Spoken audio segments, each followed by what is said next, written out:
St. Kitts' most beloved track and field athletes, Amaya Clark. Amaya hails from the community of Christchurch, right here in the Federation of St. Kitts and Nevis. She made her Olympic debut last year at the 2020 Summer Olympics in Tokyo.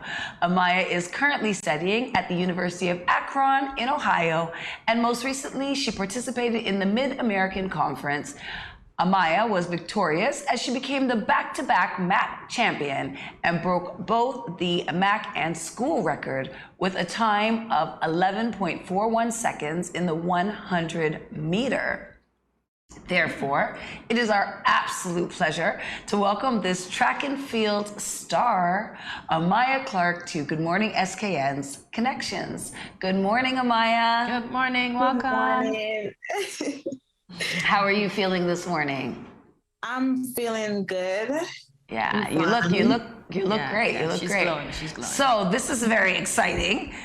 You won again. Yes, How did you feel? Like, I know everybody looks at races, but how did you feel when you hit that finish line at the 100 meter and you realized that you'd earned this back-to-back championship? I felt overwhelmed. I felt so good. Like the first 2 days was very challenging. I was like, I really gotta get it. I gotta get it. And I was like so frustrated because I came out with the third fastest time, and I was like, okay, Maya, you gotta get it for the finals. You really gotta get it. And I was like feeling sick for the past 2 days. Mm-hmm. So I definitely did not discourage myself for the third day, and I really did. When I said I'm gonna do it, I'm gonna do it. We like that about you. So tell us about the preparation process for the championship and any other key that you use during this time. Just go back to the drawing board and, refocus. Even if I'm down, I just go back, talk to my coach, and she would just, it's a really quick fix. Sometimes I'll be mentally down with certain stuff, but, I'm confident enough to do stuff. Yeah, I think a lot of people think that track and field is just about having the skill to run fast, but I don't think they really understand how much mental preparation goes into being a championship athlete, because you're a championship athlete. So what about your experience? Go ahead. We're not like robots running, like we're human, like real life human. I like that you said that. Like that, Yeah, so your experience, so I imagine it must have been a bit nerve-wracking at the 2020 Summer Olympics. What was your experience there, and do you feel like something you learned has helped you to get to where you are now? Yes, I was very, very nervous. That was my first ever big meet.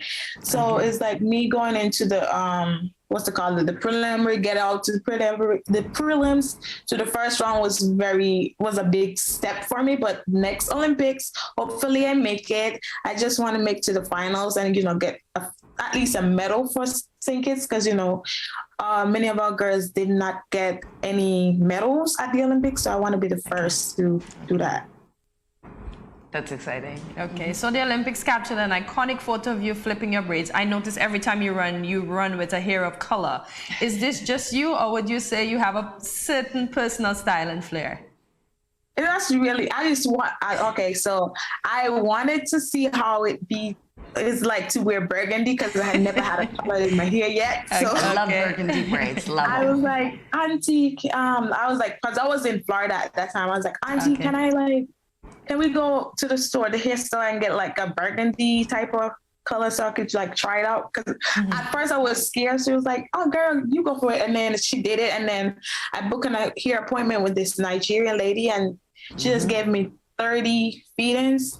And from that, my hair went viral after that. So, now you can't change your hair, girl. Now you're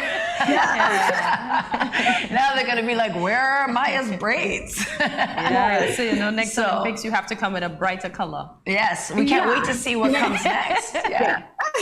I might just come with the flag. You never know. I taught that. That's And we good, would that's know. good. We'd be like, "Hey, that was us." Representing. So now, are you readying yourself for the 2024 Olympics? And are there certain qualifiers that you have to do well in to achieve that goal? Okay, it's like the same process, but I'm really trying to qualify to get like a nice spot in that. Okay, good stuff. Like I really try to like get the mark to qualify for the Olympics. What does Not that just mean?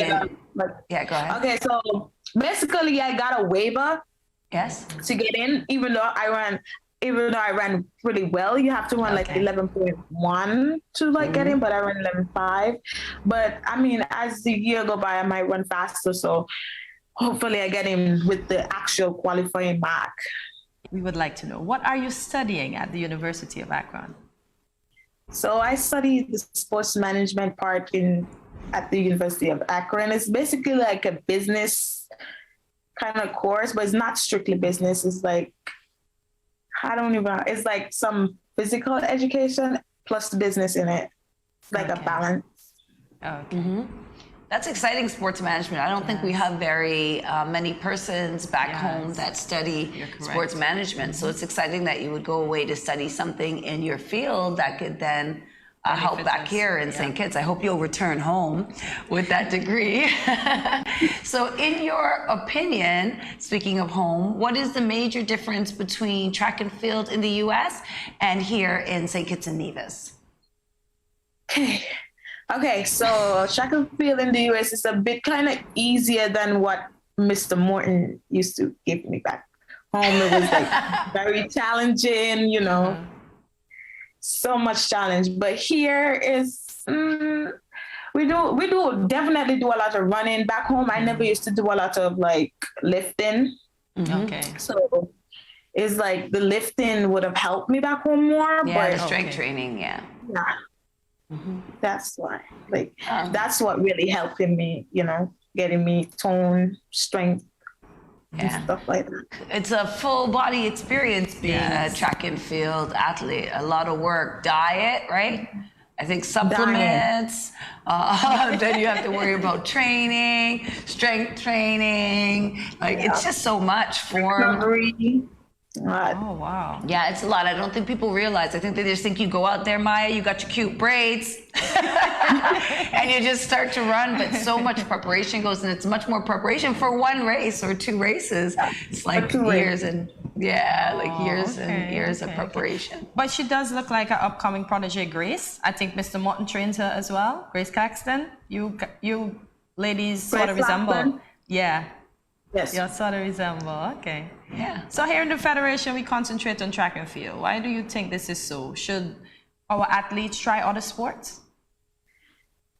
I mean, it's up to them if they want to try other sports. Okay. It's not my decision for them, but if they willing to try track and field, they can also come. They are welcome, but it's not an easy sport. Yes. It's one of the toughest sport that any other sport even do. Oh, okay. Yeah. And so what would be your advice to I'll say young woman that is interested in being like you, Amaya, and getting into a career in track and field? What do you think that she should be focusing on? She had to always eat right, sleep well, train hard, and that gonna get her far enough, Yeah. I know there's a lot of athletes are very lazy. I was one of them. I used to be very lazy, especially when I was in St. Kitts. Like I never used to finish my workout. I used to always tired, because of sleepless nights and stuff like that. Okay. They gotta make sure you sleep. Sleep is the most important thing. Essential, yeah. And I always think about it because I know a few athletes that train at that level, and I always think if they don't get a good night's sleep, then the next morning they can't train properly. Then the coach is mad because they're tired and they can't do what they have to do. So it really is a commitment. So that's so important. Okay. So what do you do to relax? Because you can't always do track and field. So what do you do to relax in your downtime? For me, I always listen music, so that helped me relax. And plus, I have panic attack too, so it's like it helped calm me down a little bit. Yeah, I could imagine. I get that really shocking. nervous. I might not look nervous, but I get You're nervous. Yeah, Oh, yeah. Okay. Yeah, I'm glad she brought that. Yeah, because you know the athletes. I was telling you, I used to work with the Kim Collins Foundation. I still do some work with them, and that's some of the work I do with them, the psychological work to address like panic attacks, motivation. So a lot of track and field in most sports is so mental. So it's so important that you find a balance. But you said music. So what kind of music you like, Amaya? It's a little bit of mix, like jumpy music, hype music. Yeah. Small acts. Yeah, I was just listening to some calm music, like for my panic attack, like Okay. some calm music. Yeah. Some calm, smoothing, bilateral stimulation. That's what we'd say in therapy. So do you listen to any music from home? Like carnival music? Carnival? No, I don't listen to carnival music. No. So, okay, go ahead. So what is next for you, Amaya? What is your next race? What are you preparing for specifically? Right now, I'm preparing for regionals here in Indiana. So I really start running by tomorrow. My goal is to make it to the top 24 and then make it to the top 12 so I could go to nationals. So that's my main focus. I've never been to nationals here before. So I'm hoping to be qualifying for the one and go. Yes, well, you are the champion, and you did come with a great time, 11.41. I know you're aiming for the 11.1, but that's a pretty phenomenal time. Like 11 seconds for a 100-meter race is, I think I could run that in 18 seconds. And I'm being kind to myself. Maybe 20. It might be 22.